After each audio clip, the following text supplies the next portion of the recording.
Welcome in, guys, and welcome back to the Marshall Experience. Before we get started, obviously, we always do our due diligence and shout out our guys over at Sports Lounge Media. If you guys have not gone and followed them yet, you're losing out. Big things are happening over there. Subscriptions are coming alive. A lot of things that could be happening in the future. So, a lot of things to look forward to. But if you're not a part of that process, you don't know anything about it. So, follow and subscribe. It's all for free. So the least you could do is the free stuff, right? So great content coming your way tonight. Tonight we are the last few weeks we've been covering different positions, right? We've been doing the rankings of how we foresee this the fantasy season coming up per position. Tonight we're going to be covering the tight end position. It's going to be a little bit shorter than the running backs and the wide receivers because those are a little bit more in depth. The tight ends, we're going to cover probably about the top 20 with some honorable mentions, and then we're going to give our bold takes at the very end. So stay tuned for that. We'll get jumped right into it. And thanks to our guys at Sports Lounge Media again. These top two guys tonight that we're going to talk about are really the league winners. Okay, league winning, meaning like these are the guys that you're gonna what's the word I'm looking for? Target. Sorry. Good Lord. These are guys you're going to target early in the rounds. They're going to produce weekly and still be able to produce in your league winning. If you were to win your whole league, they would be a big part of that production. That's what that means. So, number one. So, I do have Brock Bowers as this year's number one tight end. Simply meaning, right? I think it's he has the highest ceiling at the position. I think he also could challenge the tight end records if healthy for 17 games. He's only 23. Offense really revolves around him, in my opinion. I know that they have Ashton Genty, but in my opinion, Brock Bowers is in Las Vegas. So a little bit of outlook on him. An injury last season in week one really bothered him throughout the season, preventing him from building on a historic rookie campaign that he suited up for the 12 games and still had a respectable line of 680 yards on 64 catches, and that was with only 86 targets. Okay, now everything dipped now, obviously, off his rookie season. This is with quarterback play as in Gardner Minshew, Aiden O'Connell, Desmond Ridder, and Geno Smith. I think it only gets better from here with Fernando Mendoza and Kirk Cousins. If he can put up solid numbers with the first group, I think he can do it with the second. I think that in most drafts, I think Trey Mcbride will be the first tight end off the board. But Bowers hasn't been too far behind in pregame fantasy production since entering the league.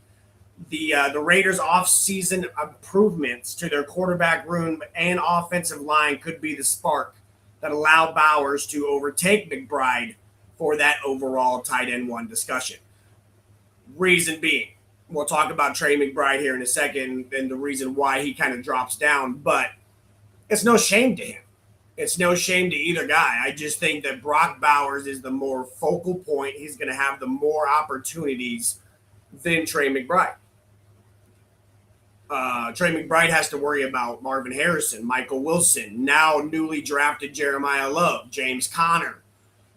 What quarterback is it going to be? There's a lot of questions that surround Arizona right now, and well, I think the one that is answered in Las Vegas is the fact that Bowers is the guy. Number two, doesn't fall down from the list, right? Trey McBride.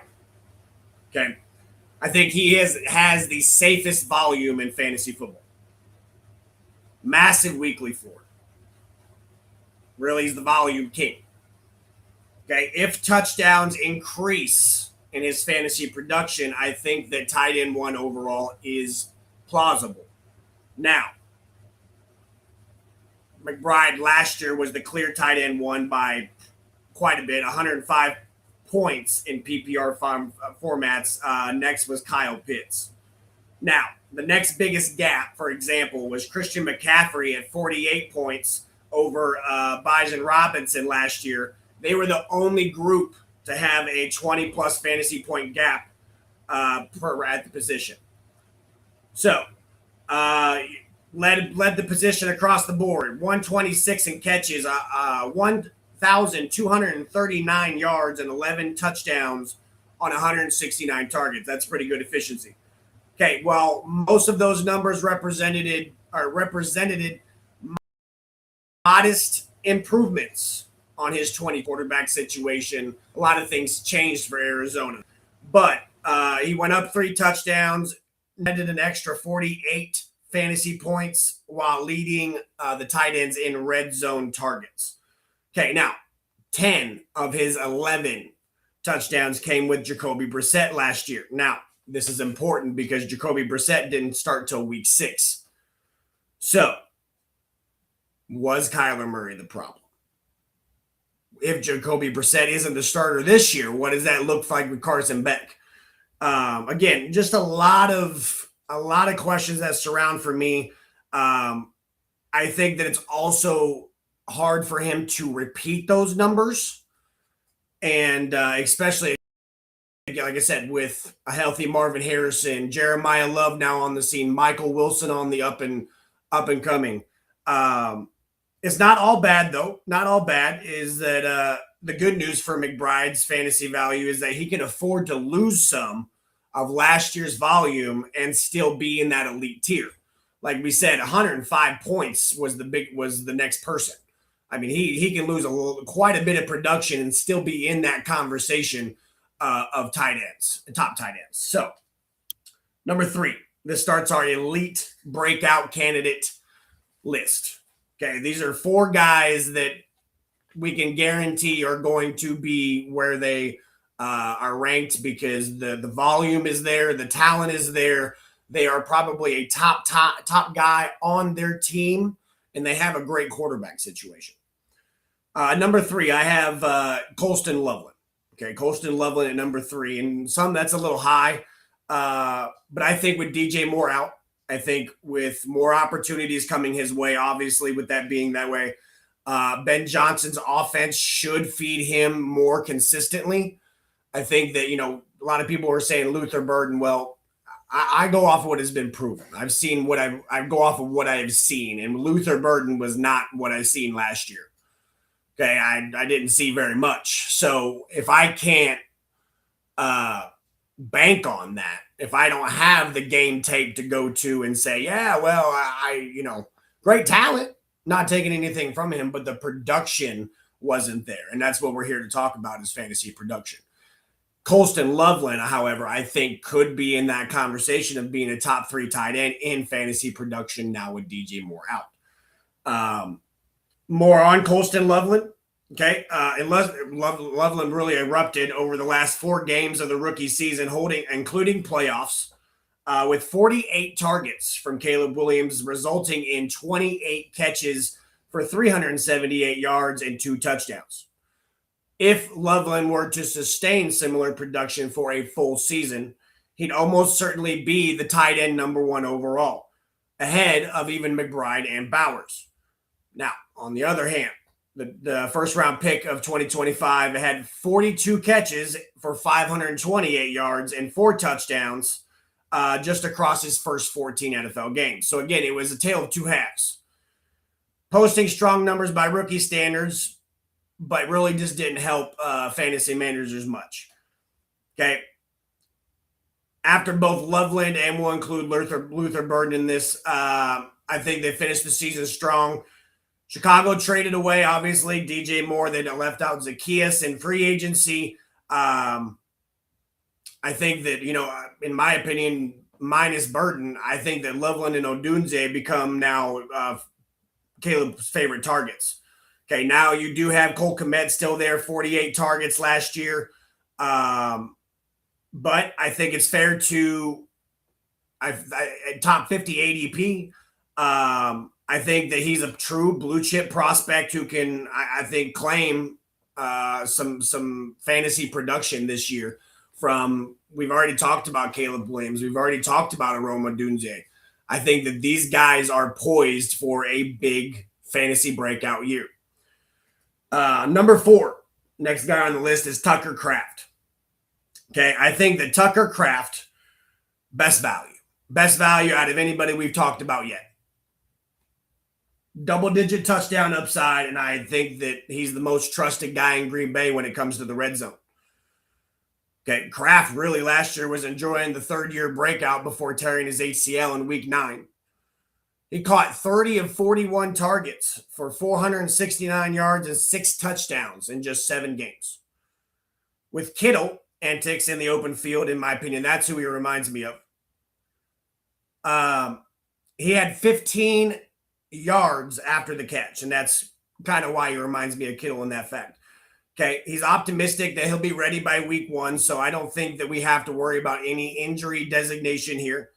I think that it will take him longer to return to the pre-injury form, but I think that this is very plausible. I mean, the Green Bay just extended Watson. They have Jaden Reed, yes, but Wicks got traded to Philadelphia. You let I forget his name. Somebody else just left Green Bay. You got, Josh Jacobs in whatever situation he could potentially be in. So what does Green Bay even look like? But I think that Tucker Kraft in himself before the injury was on pace to outpace everybody. I think that, if he can get back into that form, especially with these Wicks gone, especially with the wide receiver room lighter, I think that they could really rely on him and he could really become a top fantasy producer in the tight end department. Number 5, I have Tyler Warren. Okay. I think in the dynasty realm, right? In the dynasty realm, this is a tight end 1 candidate, Tyler Warren. Simply put, he's just an athletic mismatch for a lot of linebackers, a lot of safeties. He's got some speed behind him. Okay. Warren was one of 3 rookie tight ends who ranked in the top 10 at the position in receiving yards last season. Okay, along with Fanning and Loveland. Okay, he paced with 76 catches and 817 yards, while his 112 targets were the 3rd most among all NFL tight ends. Impressive as a rookie. Okay, he caught only 4 touchdown passes, but added a rushing score on 1 of his 6 carries, showing that versatility that we saw at Penn State. Okay, I think his production really sank down the stretch last year, along with the rest of the Colts offense once Daniel Jones went down. He only had 26 catches for 200 yards during the season-ending 7-game losing streak after averaging 61.7 yards per game in his first 10. So just, again, tale of 2 halves. Without Daniel Jones, Tyler Warren did not have a good fantasy season. So I think with Daniel Jones back in the mix, I think Riley Leonard, even in that fact, could settle in a little bit more. Maybe he's got the jitters out of the way. He didn't play bad. I just think the Colts defense was that bad. Number 6, we have Harold Fanning Jr., and this wraps out the elite breakout candidates. Me, the Harold is one of the fantasy's biggest risers in this next year. Okay, I think that a lot of these Brown players could potentially step up if given the opportunity. But I think out of anybody besides maybe Junkins could potentially take that step forward and say, hey, I can be that franchise player. I think Harold Fanning Jr. last year finished as tight end 6. I think that last year he led all Browns in all major receiving categories, 72 catches for 731 yards and 6 touchdown catches on 107 targets. Again, good efficiency. Now, David Njoku is out. Okay. Last year, Fanning ranked 5th among NFL tight ends with 100 on just 417. With Njoku out, where do you think those targets are going to go? They're going to go to Fanning. I do agree that Casey Conception, Denzel Boston, they geared up, right? It could be a little crowded, but I'm not sure that every one of those is going to hit. Jerry Jeudy's had a lot of drops last year. Maybe they should stop passing him the ball. Isaiah Bond really ever been in the mix for the Browns? I'm not so sure. So leading that pack, again, besides the running back room and Junkins and Sampson, I think that Fanning Jr. is definitely the guy that Sanders or rely on. Now, number 7. This starts our proven tight end 1. So these are guys that you can draft and you can get consistency out of, but I wouldn't expect to be top 6. Okay. Number 7 being Sam Laporta. Okay. I think, simply put, he's still attached to the elite offense in Detroit. Easily a top 10 finish for me if healthy all year. Okay. More on Sam Laporta. Sam Laporta has seen his total in catches, yards, touchdowns, and targets dip in each of the last 3 seasons. But there are some silver linings to take from his 2025 campaign, in which he was limited to 9 games by a herniated disc in his back. He did set new career highs with 54 receiving yards per game and 12 yards per catch. And his catch rate jumped up nearly 10 points, up to 81%. So in other words, Laporta fared just fine prior to his back injury, seemingly not too bothered by the departure of Ben Johnson in that fact. I don't think that, I don't think that he'll rank among the target leaders for tight ends, right? Being behind Amon-Ra, Gibbs, Jameson Williams, arguably. But in an offense with all that talent, will tend to create scores.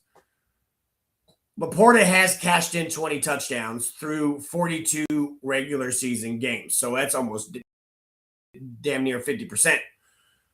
Okay. Now that's,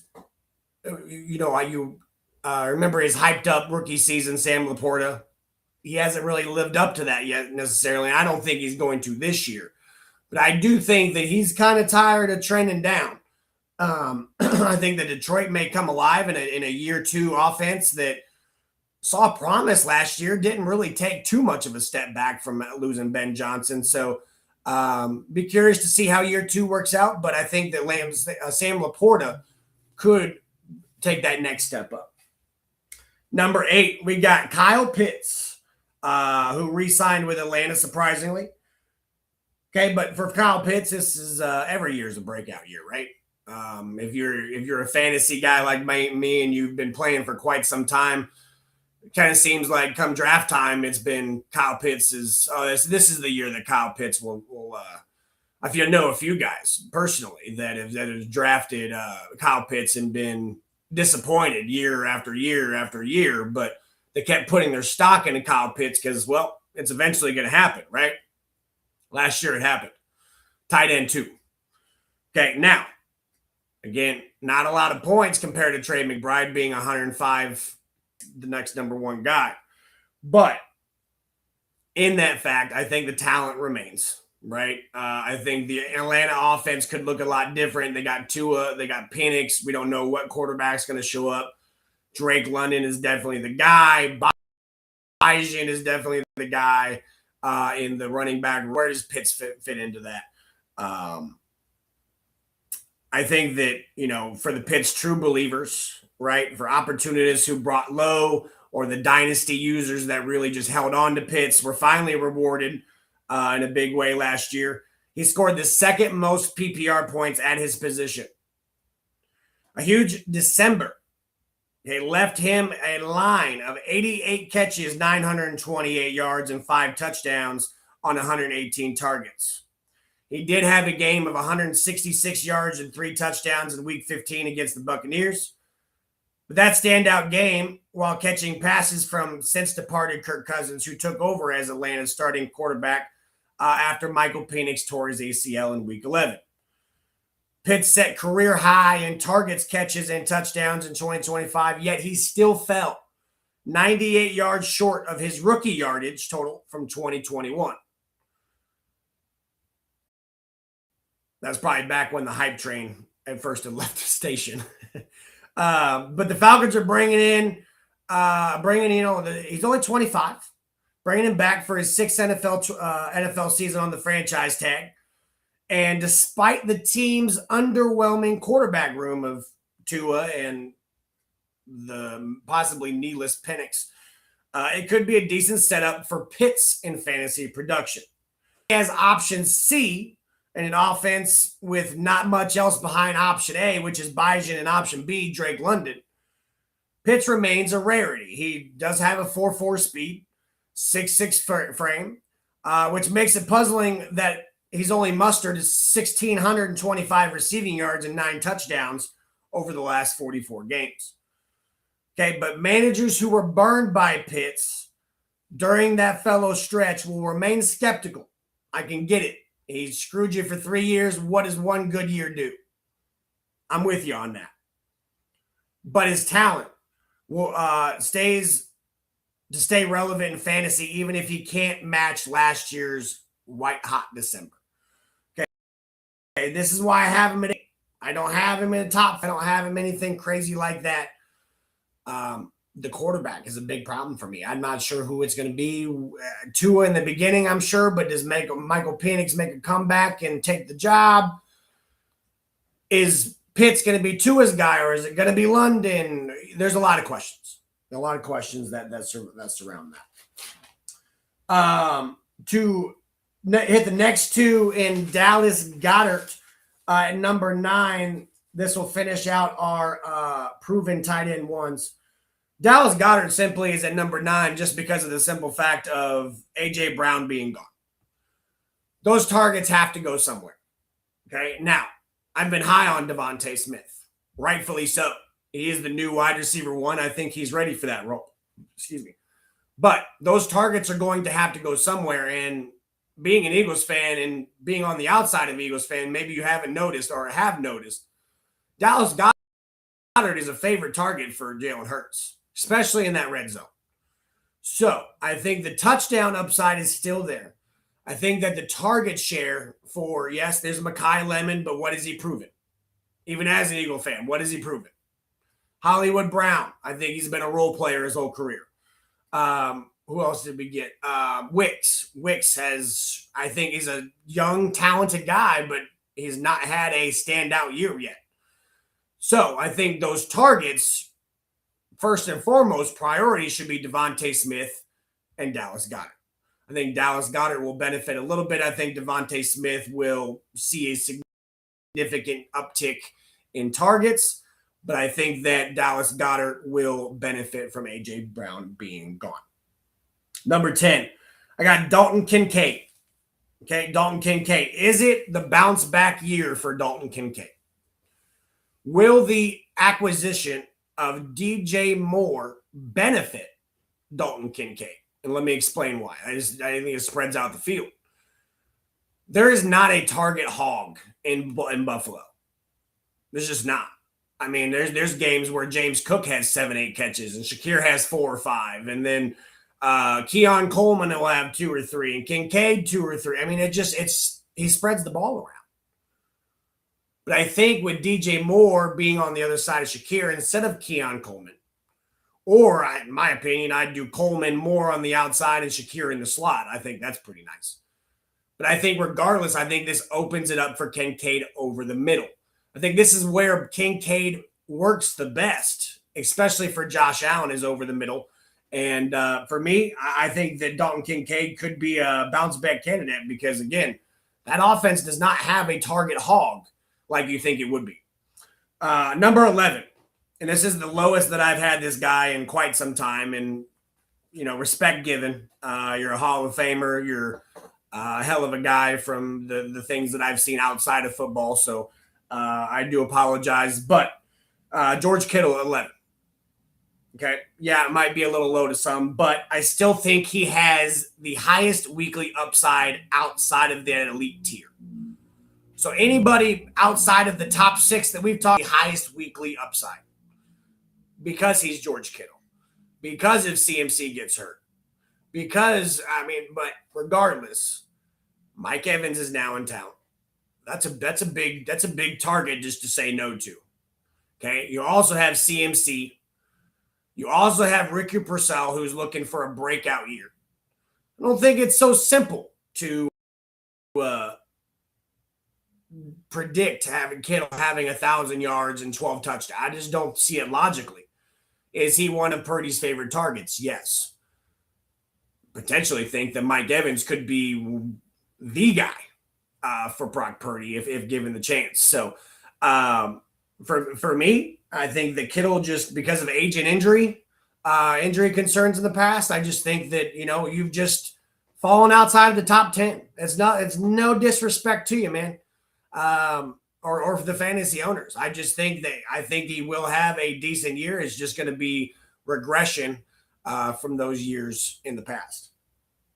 Number 12, we have Isaiah Likely for the New York Giants. Well, I think I'm a little higher than most on Isaiah Likely, but I think that this is a great redraft tight end.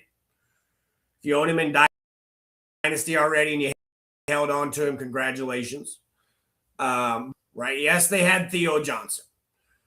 But realistically, Theo Johnson, Isaiah Likely. I'm probably going Isaiah Likely. I think he's the better athlete. I think that when given the chance in Baltimore, he rose to the occasion every single time. And I think that if Theo Johnson had done that, then they necessarily wouldn't have went after Isaiah Likely. I think that Isaiah Likely is definitely going to be a big part of their offense.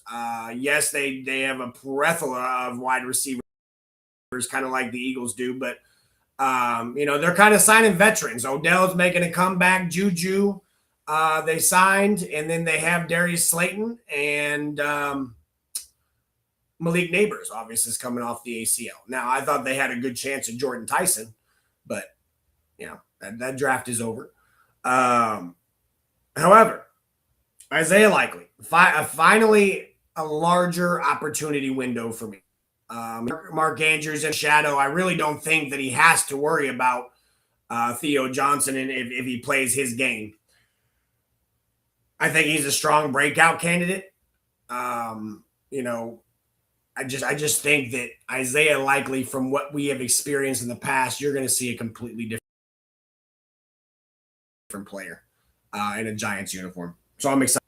Number 13, I do have Jake Ferguson, Dallas. Now, this is probably just a safe option. I don't really think that he has league-winning upside.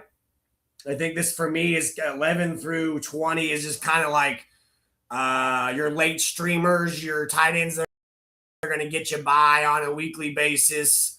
Maybe some streaming options, meaning like you can drop and pick and play with some of these tight ends. I just don't see us having a league-winning upside.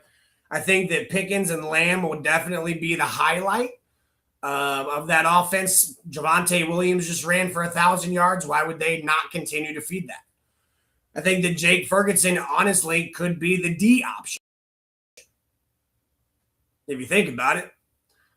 So fantasy production, being an option D is not for the fantasy production.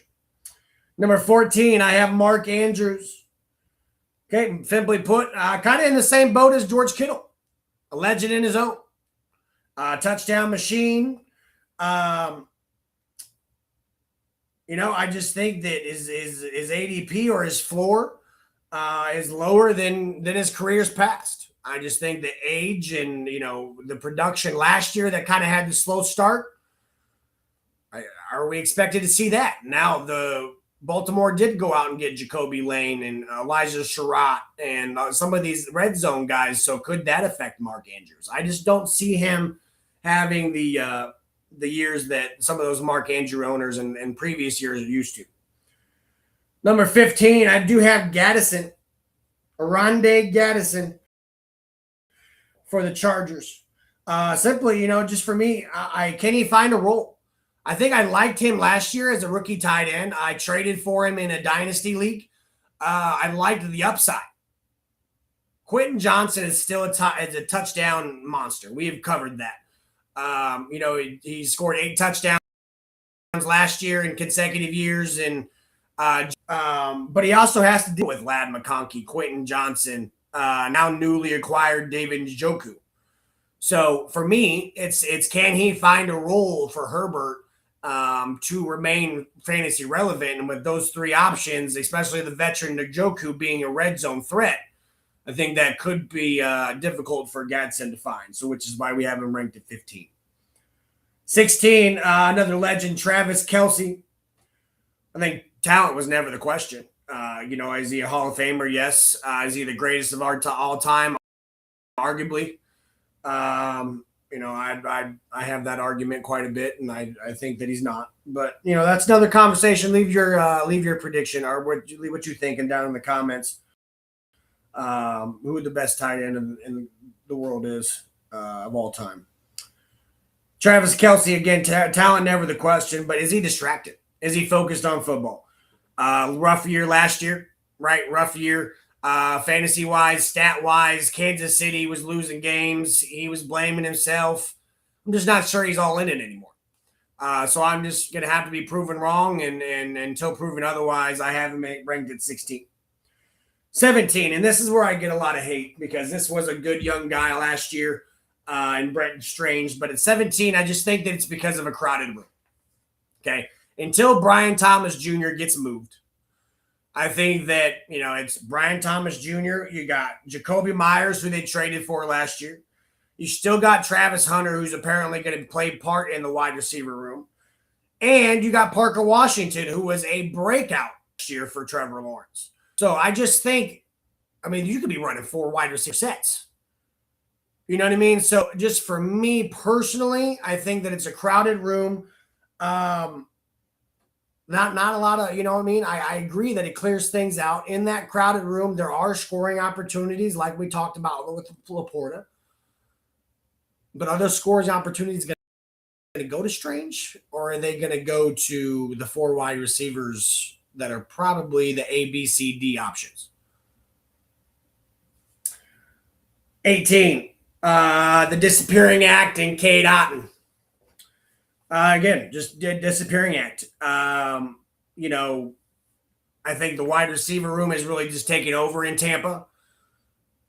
Running back room is a favorite in Tampa. I just don't think that, they had a chance at Sadiq. I was surprised they didn't draft Sadiq. I think I had them in a mock draft taking Sadiq one time, but I'm not just, Cade Otton, that rookie season was good. He was the waiver wire pickup of the year. I remember covering that. But since then, it's just dud after dud after dud. It's horrible. So I'm just not longer trusting. I'm kind of in the Kyle Pitts department of, I'm out. Now, Baker's going to need a new target. Mike Evans is out of town, right? He's going to need somebody to throw to now. Is that going to be most likely Emeka Mbuka? Yes. Is that most likely going to be Jalen McMillan? Chris Godwin? Yes. But it's not up to us, guys. That's up to Baker Mayfield. Cade Otton could step up, have a better off season, and prove Baker wrong, and he could say, hey, wow, I'll get you more involved if you can catch these balls. This is what it is. Number 19. Chigo from just got a new quarterback in Washington. Jaden Daniels went from Tennessee to Washington. I think it's a good situation for him. I just, again, it's one of those I have to get wise, and then, I'll admit that I'm wrong. But I think he's in a good situation. There's no sure wide receiver 2 there or anything like that. So I think the target volume is there. I think he's okay in that department. But can Jaden Daniels stay healthy? We covered that with Terry McLaurin and why we had him ranked so low. The health is a big concern over there in Washington. Okay, and then to wrap us out at number 20, I have Hunter Henry. And I think the reason being that Hunter Henry was not higher on this list would be just simply because of the arrival of AJ and Dobbs. Yes, Diggs is out, but I think that if they would have just gotten one and Diggs would have been out, Hunter would have been that next guy. You got Kate Butte, you got AJ now, Romeo Dobbs, the running back room. Hunter Henry will be not consistent. He will have good weeks, but it's just going to be hard for when AJ's not getting those targets, man. You see what happens. So I do have Hunter Henry at 20. Some honorable mentions here that weren't on that top 20 list that we're just going to talk about here for a brief second. Dalton Schultz. I wanted to honorable mention Dalton Schultz. Just for me, he's not on this list just because of the simple fact of I think he has a Stroud problem. Last year, Stroud was very disappointing for me. If Stroud has a good year, he still has to produce or compete with Nico, Jaden Higgins, Jalen Noel, and then if I'm mistaken, I'm pretty sure I saw Tank Dell on a practice field the other day. So that'd be an amazing story. So you know what I mean? Like I just Dalton Schultz is not the A or B option there for me. Next honorable mention, Kenyon Sadiq. I'll leave this brief and sweet. 3 reasons. The Jets, who his quarterback is. Yes, he kind of fed Brock Bowers, but I don't see Kenyon Sadiq being Brock Bowers. And then number 3 reason being the Jets. It's just simply put. He joined a bad organization, in my opinion. Until getting a proven or better talented quarterback, I will pass if your name is not Breece Hall or Garrett Wilson. Next one to mention is David Njoku. We had talked about a little bit. Went to the Chargers. I just think that, he wasn't on that top 20 because I don't think he will be tight end 1. I think that is Gatson, but I think him and Gatson will be splitting quite a bit. And then, what connection does he have with Herbert? Now, the Rams tight end, well, you could throw in all 4 of them, all 5 of them. But I would avoid any Rams tight end until proven otherwise. Dynasty-wise, there's a couple young guys that you can take. Max Blair, Terrence Ferguson I would hold on to. But, they just have too much. And if they run multiple tight end sets, that's cool. It's more helping the run game, in my opinion, because there's only one ball and it can only go to one player. So one's catching, 2's blocking most of the time. Stowers, and then Eli Stowers to finish that off. Just for me, even as an Eagle fan, we can't be biased here, but I just think he needs more of a solidified role in the offense. Again, more of show me before I talk about it. I just think that he needs that Dallas Goedert role. And I really do think that even with Sadiq, I think that he could be the rookie tight end 1 and be in not have like Sam Laporta numbers, not have anything crazy, but I think that he could potentially lead all rookies. Okay, now let's get for the night. Be about another 10 minutes here, and then we'll get into the chat. Couple bold takes here. Number 1, bold take, and again, these bold takes are more so like, I don't know how to describe it. Not necessarily like predictions, right? Because I've said a few that have not matched up with my rankings. These are, they're bold for a reason. Is because I don't necessarily realistically see them happening. But when I sit down and I think about it, potentially there is a spot for something of this matter to happen in the fantasy world. Okay. So, number 1, Brock Bowers finishes as the overall tight end 1 by 50 plus points in PPR leagues. Okay. Last year, Trey McBride did it by 105. I think Brock Bowers will be that much better than Trey McBride or anybody this year. Okay, Bowers is already on a historic pace last year before injuries interrupted 2025. If he plays 17 games with the Raiders offense built around him, I think that he could produce wide receiver 1 level production at the tight end position, meaning he could be You know what I mean? One of the one or two guys that you spend on that first or second round that you're going after. My prediction for him was above 1,300 yards and double-digit touchdowns. Okay, number 2. Trey McBride falls outside of the top 3. Okay, this isn't a knock on McBride. I think just more of the situation that McBride is currently in. Repeating his success with 126 catches and 11 touchdowns could be difficult. In my opinion, I think even off his great year, I think regression is coming. Not a lot, just compared off to what he's already done in previous years. I think you're going to see just a small bit of regression. Number 3, Sam Laporta returns to elite status and finishes as tight end 4. I think it could happen. I had him at 7.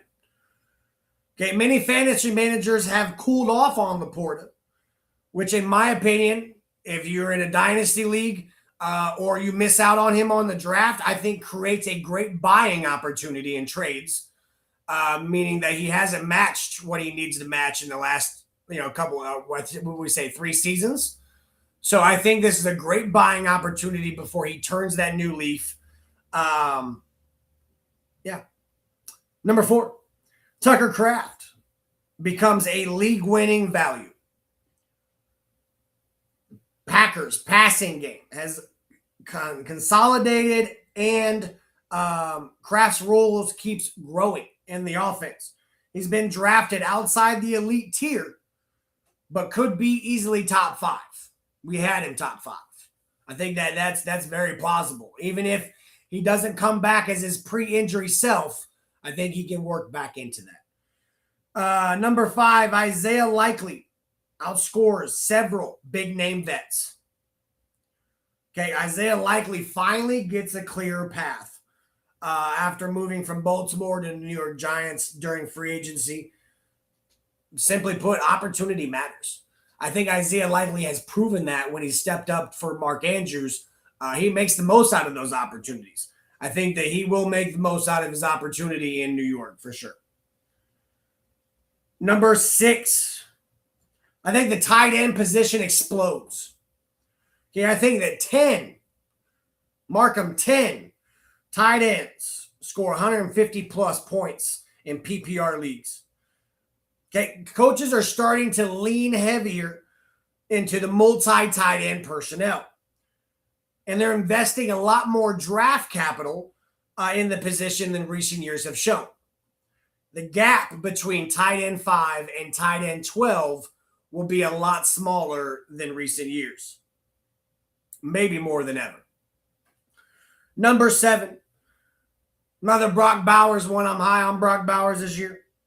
Brock Bowers will score enough fantasy points in 2026 that he would finish as a top 8 wide receiver if you switched positions. That's a bold one. It's just simply because look what Kirk Cousins did for Kyle Pitts last year. Kirk Cousins is going to be the starter this year, most likely for the first 6 to 8 weeks, let's say. Mendoza's only going to build something with him in practice before then. It's not like they're going in cold turkey. I mean, if Fernando Mendoza is looking for a guy in the receiving department, it's going to be Brock Bowers. They don't have Jacoby Myers anymore. Thornton Jr. is not that guy. Handing the ball off to Genti is all cool and all, but that's not involving Mendoza moving the ball down the field. That has to be Bowers. Number 8, no tight end over the age of 30 will finish top 5. Okay, it's a big youth movement this year. The people that are in, Brock Bowers, Sam Laporta, Trey McBride, Colston Loveland, Tucker Kraft, Harold Fannin Jr., and Isaiah Likely. The guys are kind of out of this top 5 department. Dallas Goedert, Mark Andrews, Travis Kelce, George Kittle, and TJ Hawkinson. Something else we're going to do real quick before we get off here. We haven't done in recent weeks, but the tight end department I loved enough that this week we had to have a bonus nuclear take. Okay, and it's not a bold take. This is something that's gonna like make you jump out of your seat. Okay, so our bonus nuclear take is gonna be that Colston Loveland outscores Tyler Warren by 50 points. Why this is nuclear is because, well, the same people that were putting him in the same tier last year, right? Tyler Warren was the first drafted tight end, if I remember correctly. Regardless, they were drafted around each other. They're in the same tier. They've always been in the same tier.